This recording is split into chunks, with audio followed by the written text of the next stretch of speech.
Hello my friends, welcome back for another Raggedy Rescue. Today we're going to take our little Raggedy Ann that we've been working on and do those facial repairs that I mentioned last time. You can see her left eyebrow is starting to come out. Her left, not ours. I was checking on all the stitching and found that her nose is coming out just a little bit as well. And her mouth is actually very, very loose. So we're going to go ahead and start by just removing a little bit of the stitching so that we can put some fresh stitching in. It looks like our red thread is actually a little bit dry rotted, so I think what I'm going to do is remove that and she'll get a fresh nose and a fresh mouth. So let's just start that.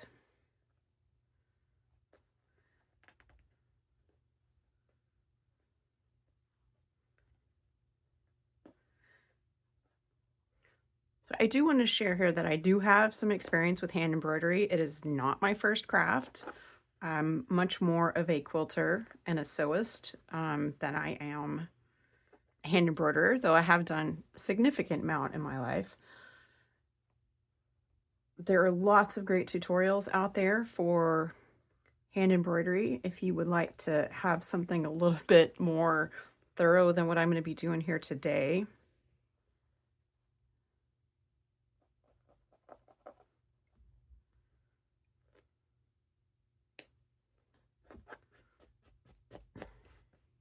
Generally speaking, when you're putting a face on a Raggedy Ann or Andy, you're doing it before the doll is completed. So you have this piece separated from the back piece, so that the front and the back would be two different pieces. So it's a little trickier, but not really that hard on a doll that's already assembled. I've done it before and it's not too bad. So what I like to do is take my embroidery floss, and this is just a DMC. What I did was try to match the nose because I thought I was going to be just doing repairs, but that works anyway. And I like to work with 2 to 3 strands. So I will just split this in 2 and we'll do 3 strands. There are always all kinds of ways to do this. I usually just pull it apart and then I'll wind one up and set it aside for later. And I'm working with, I believe this is a number 10 embroidery needle. And we are just gonna thread this. I'm gonna use the same threader I used when I was working on this gal's hair. It's just the other end. This is the smaller end. And I'll put links in the description for the tools that I use today because I have some that are my favorites. Because she is already made, what I'm going to do is I'm going to make sort of a beginning stitch in the center because I want to secure the end without really having a knot. And that, I've done this before, it works pretty well. Generally speaking, what I do is I take this first stitch like this, and then I'm gonna just take another little stitch like this. It's very similar to how we do the hair. You kind of just make a little locking stitch right there, and if you pull it tight and then start your stitching, you'll find that it works quite well. I'm going to go back through the same spot so we get our first center stitch, and I'll trim this guy off in just a minute. And then I'm going to just go again and I'm using the holes that already exist to just fill in the space. And again, if you're working from a pattern, you will have this in the iron-on transfer. Decided she just needs one more, so we're going to give her one more. There we go. And now I'm going to do that lock stitch again. And I'm going to go underneath here because I don't want that final little stitch to show. Just going to bring it out over here. Smooth out her little mouth, trim off the excess. There you go. You can see that it is nice and secure. So we're going to do the same thing for the nose. I'll start at the middle and I'll work my way out, and then I'll go back to the middle and work my way across.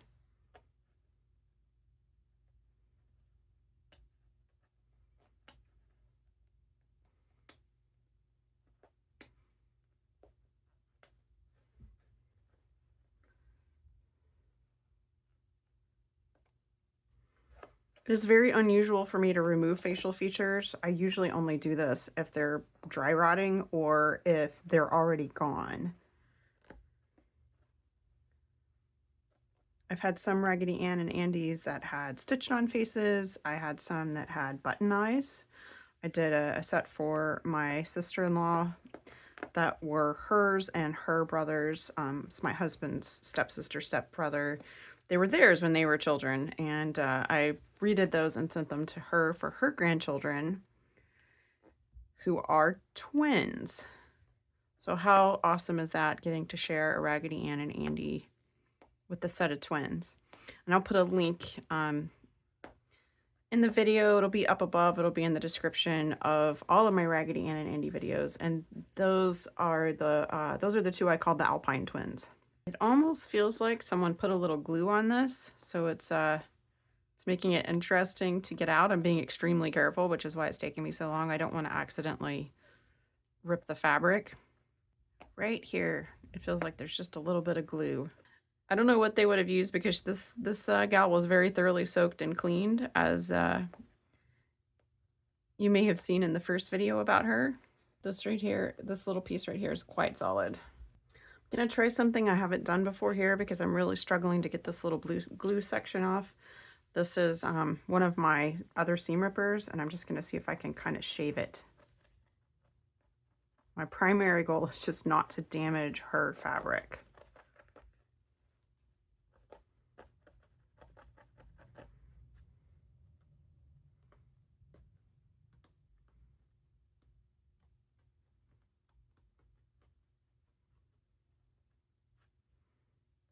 It seems to be working. I'm just being extra careful.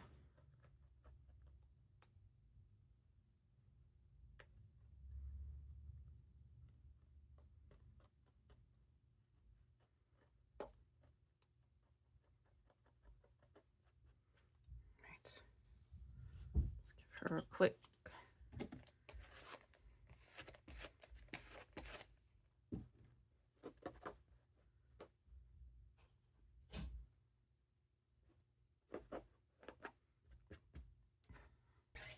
I think that's as good as it's going to get, so we're going to go ahead and reassemble her nose.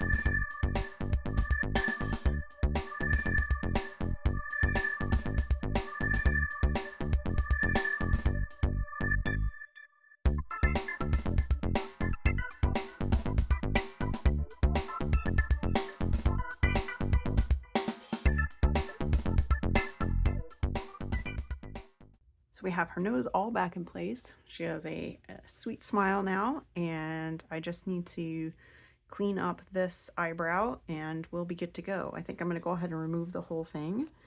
And as you can see, it's pretty much just coming out. I don't even know if I'm going to need my seam ripper. Maybe just a little bit.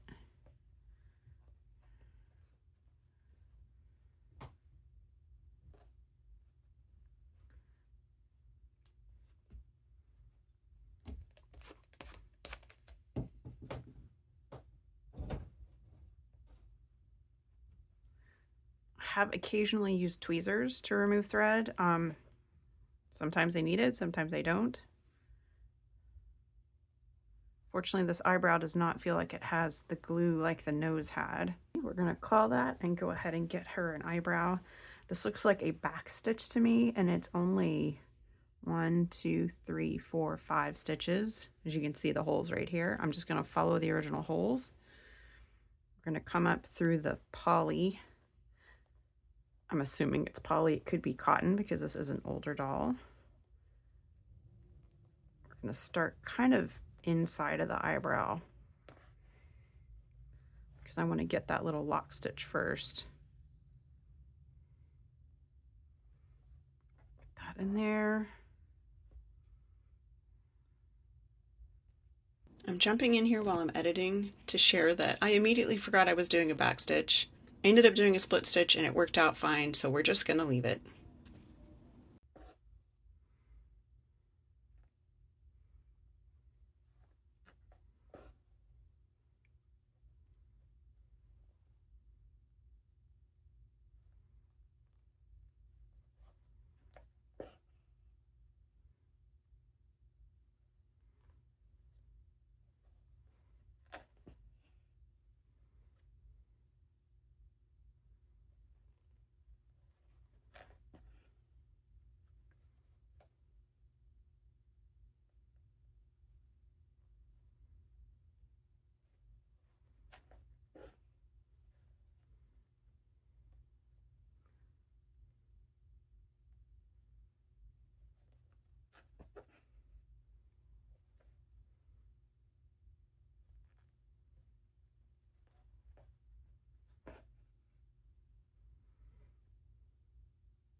Little lock stitch.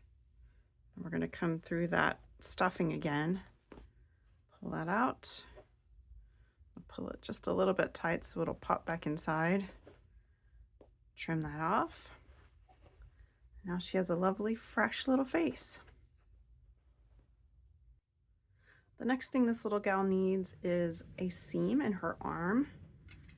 You can see right here she has a little elbow, and this side has a little separation where that thread used to be. It was not there when I got her. Since this is just the one little seam, I'm going to do that off camera, and then we'll move on to the next step. So we're back, and she has a fresh little elbow seam here. While I was over, I was comparing and noticed this one was missing about half its stitching, so I went ahead and freshened it up. So now her little arms match. So you will notice she's missing her heart, so that's definitely a thing I want to take care of, and I want to increase the amount of stuffing she has. I've been debating whether to do that first or second. So I think what I'm going to do is go ahead and fill her up first so that I have a nice taut section to work on for her heart. She is coming apart here just a little bit, so I'm going to remove this whip stitch and then we're going to give her some stuffing.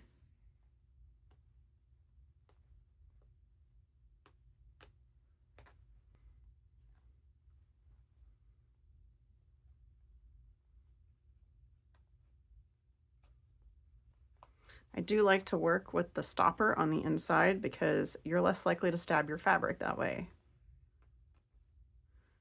Since I'm taking some out, we're going to go all the way across. That way I can replace this with entirely new stitching.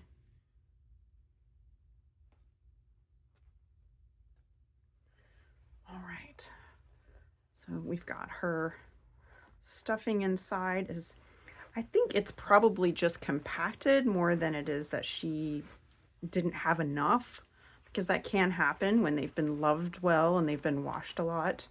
So what I'm going to do so that her texture is the same throughout is I'm going to pull this stuffing apart kind of in the middle, and I'll put the new stuffing in the center. This is a very cottony feeling, and what I have is polyfill, so we're going to put that in the middle to give her just a little bit more body here. She doesn't need too much, just a little bit. All right, that's very good. I like that.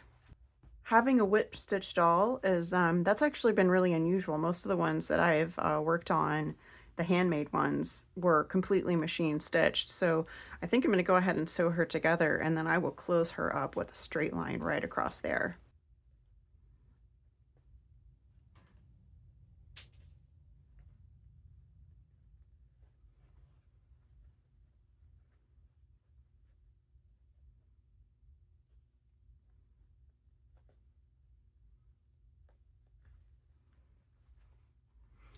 I'm gonna go to my machine and sew her up. I've got her all sewn back up here, so her legs are nice and secure. It's the primary reason I wanted to go ahead and sew by machine, is just to give a little bit extra security to the legs. I found when I am repairing dolls, often it's the arms and the legs that are coming off, because that's how kids carry them. So while I had her over there, I did notice that she has a little hole right here. So I'm just going to go ahead and use this as a cotton Gutermann. This is the closest I had to her muslin fabric, and I'm going to go ahead and stitch that up.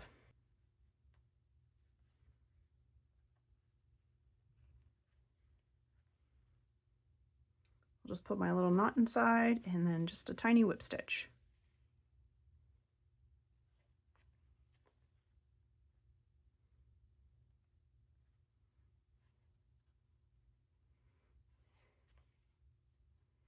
My goal when working on these dolls is not to make them look like new. It's not to make them look professional. My preference is to repair dolls that were handmade, and I really just want to repair them so they can be loved again. I want to give them the opportunity to go back out into the world and be loved by another child. I don't know how many of you here have seen Toy Story 2, but my kids were the right age for that movie. And when I'm working on these dolls, I think about the cowgirl Jessie being left behind when her child grows up. And I feel like I just feel like I'm giving these guys a second chance.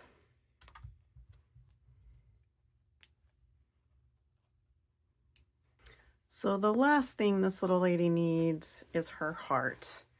No Raggedy Ann would be complete without her conversation heart. I was lucky enough to find a copy of the Raggedy Ann stories recently that was published in, I believe, 1918. And there is a story in the book where Raggedy Ann needs to be repaired. She has her hair removed and replaced, and the woman who fixes her puts a conversation heart inside, and Raggedy Ann doesn't say what it is. It's kind of a little secret. But when she was made for market, she had an I love you heart. So the assumption is that the candy heart was an I love you from just conversation hearts, the little, chalky candies that you can still get for Valentine's now. So my pattern does have the little I love you heart, but unfortunately I've tested a couple of them and they just don't work anymore. So I'm going to go ahead and draw this on myself with a friction pin, and then we'll embroider from there.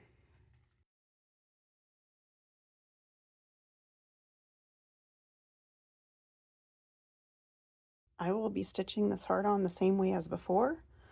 For the heart shape, I'm going to use 3 strands of DMC, just a back stitch, and for the I love you, I'm going to use 2 strands.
So here she is, repaired face, brand new heart, new seams on her legs and her elbows, and a little repair right down to her ankle. And she is ready for clothes. So that will be the next video.